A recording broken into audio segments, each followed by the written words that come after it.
মহান উপরওয়ালার অশেষ কুদরত দেখেন। ভারত বাংলাদেশ সীমান্তে কুমিল্লা জেলার রাজাপুর ইউনিয়নের একদম বর্ডারে চাপকল নিজে নিজে বছরের পর বছর এইভাবে চলতেছে। কোনো বৈদ্যুতিক লাইন নাই, কোনো কিছু নাই। আল্লাহর অশেষ মেহেরবানি। দেখেন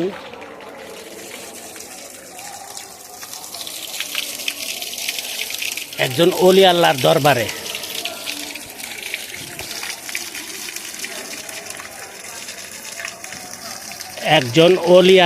দরবারে এইভাবে বছর পর বছর পানি পড়তেছে।